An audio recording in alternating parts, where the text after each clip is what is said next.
Ho ho ho, baby.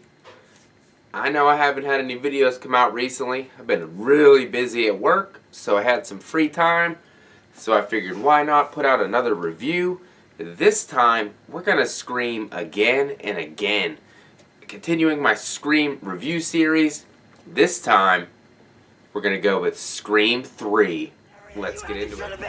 God, why don't you stop your whining and get on with it? I've heard this shit before. Stop! You know why you kill people, Roman, do you? Don't want to hear it! Because you choose to. There is no one else to blame. Fucking damn it! Why don't you take some fucking responsibility? Fuck you! Fuck you! It's that time. Christmas time is here. Everybody What's knows. going on, guys? Welcome back. I know it's been a while since I've done a video. Definitely feel free to hit that like, hit that subscribe, all over the place, so you can get ho ho ho all this mediocre ho ho ho content. Because as busy as I am, still gonna keep putting out little by little until December's over, and then I can definitely crank out some more fantastic shit on the channel. Alright, so let's get into this. Scream 3 was from 2000. Brings back Courtney Cox, David Arquette, and Neve Campbell again. Kind of keeps following the same tropes as the first two. Once again, very meta, knows, very self-aware. A little bit more cotton weary in this one in the beginning. The intro to this one, like all the other ones, is a fantastic intro.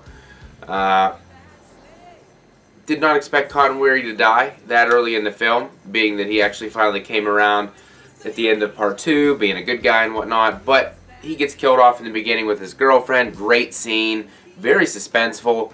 You got a new voice changer that can replicate anybody's voice it wants to, so that makes things even more scary, because you don't know if you're even talking to the killer. You could be talking to them right now and you have no idea. And that's what happened to Cotton's girlfriend, and then they were obviously disposed of. Hon, you alright? I'm home! Jesus, you scared the shit out of me. I'm not gonna believe what just happened to me. What are you talking about? You're wondering, man, I wonder who the two killers are going to be in this film. But as the film goes on, you come to find out that this movie, however, only has one killer. There are not two killers in this film, which makes this one stand out from the other three in the franchise. The only one with a single killer. Definitely brought on a new cast. Jenny McCarthy was in this film. I think she was hugely underutilized for sure. Her role was...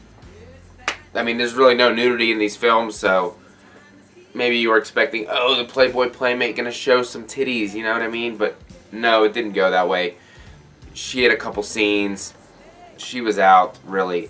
Jamie Kennedy, unfortunately...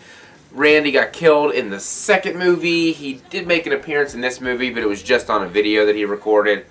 Once again, that one hurts really deep because you really thought he was going to stick around for this franchise, and unfortunately, he was not. Lance Hendrickson's actually in this movie as well. I might remember him from Pumpkinhead. He was the father who brought Pumpkinhead to life. That was pretty cool as well. Patrick Dempsey is a detective in this film. He has a bigger role. He's been investigating, you know, Maureen Prescott, like the murderer and the backstory and all that shit. So, kind of gets everybody to California at the set of this Stab movie, because they keep making these Stab movies replicating the Scream franchise. So, that's pretty much where this movie's set, on the set of the Stab movie and around like the studio grounds. And they really never point to one person as being the killer in this movie. Like, there's no red herrings that say, oh, it could be this person, it could be that person. It's kind of different than the others, and I'm wondering if that's the reason why this one is not favored as much as the other three. It's not a bad movie, not a bad movie at all, but it's probably the lowest in the franchise for me personally, and probably for most people that watch this franchise. There's just something about it that it just doesn't fit with the other ones as much, and the characters in this film are not really as likable, and I don't know if that has something to do with it. Princess Leia makes an appearance in this film as well. I thought that was pretty cool. Another actress in this film is Parker Posey. She has a bigger role. She's kind of the Gale duplicate in this film, so she works with Gale Weathers like the entire time.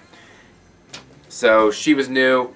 Originally, it was supposed to be that Stu was still alive, pulling the strings behind the scenes in prison, but obviously that didn't work out. The violence wanted to be cut out of this film due to Columbine, but Wes Craven said, "Hey, you can't make a Scream movie without killing a couple people." You know what I mean? So it didn't. They did keep some of the killing. Not really that graphic in this film whatsoever. I know a lot of people thought that Angelina, the Sidney Prescott character in the film, that she was going to be one of the killers, and there were some theories that she was the other killer. I personally never really got that vibe. So once again, you're just pulling at strings to see who the killer is in this film.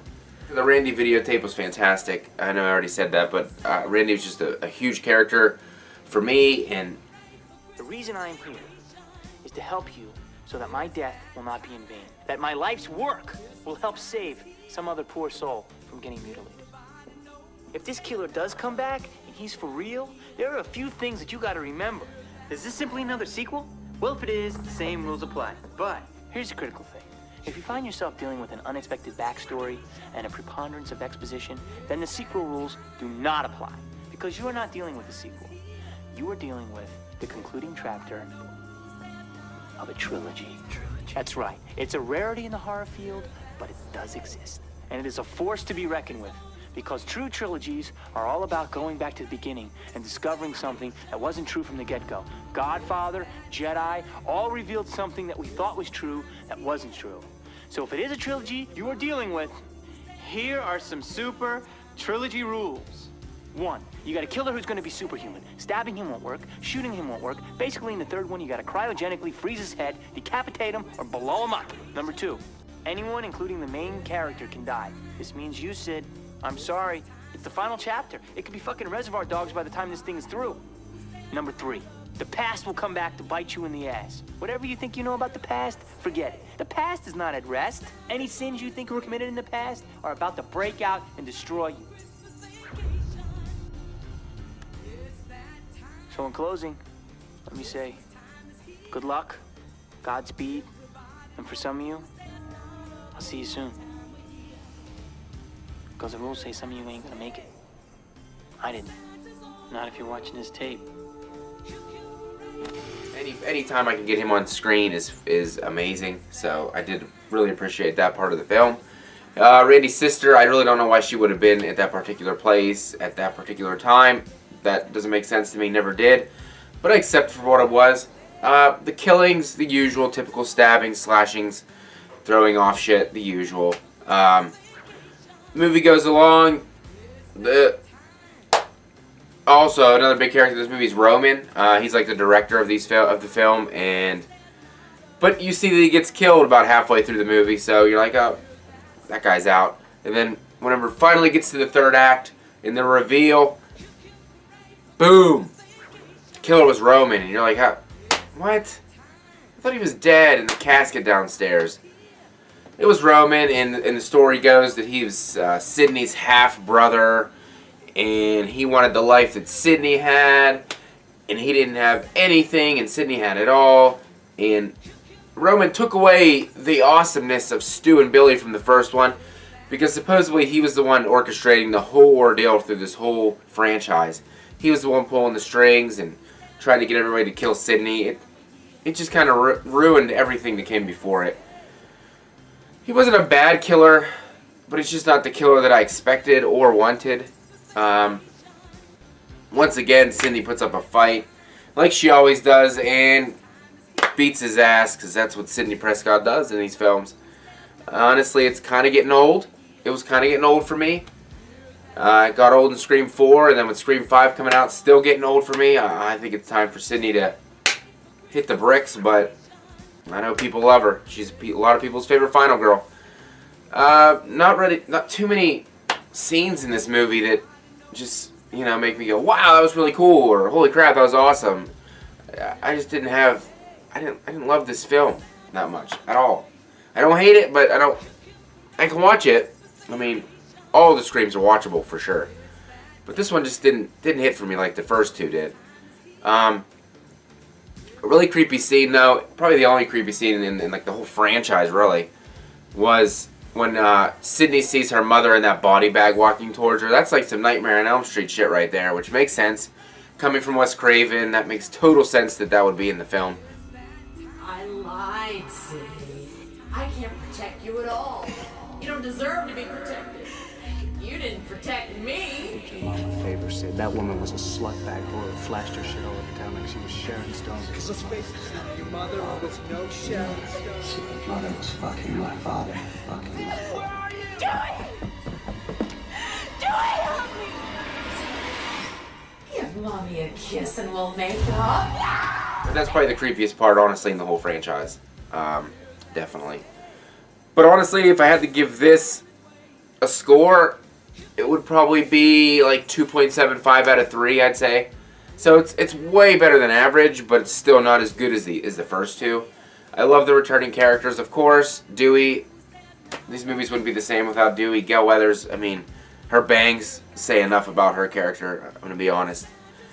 And Sydney was, you know, typical Sydney, fighting, doing, you know, what you can do. Roman was okay as a killer, but probably toward the bottom of the list of all the killers in the franchise. But overall, I mean, it's a good time. You can have a good time with it and enjoy it for what it is. It's just not as good as the first two, pretty much. Whew! Man, it's been a long time coming. Felt good to get this one out. And we got one more Scream to review before I do my rankings for the franchise. So that's pretty cool. Looking forward to that. I know I already did them with Good Will Hunting with the Brett Man and Brad, but I'm gonna do an individual video as well. So thanks for hanging out with me again. Thanks for hanging with me during this busy ass time at my job, out there delivering freaking packages day in and day out, making people's Christmases happen. But you know, I'm trying to stay upbeat, trying to stay as relevant as I can with this stuff. I felt bad missing the Stream Demons Christmas special, but gotta spend some time with the family and, you know, rest and relax for sure. But definitely hit that like, hit that subscribe, share this to all your friends, tell them how mediocre this wonderful content is, and I'll definitely see you guys in the next one. So you guys have a merry day.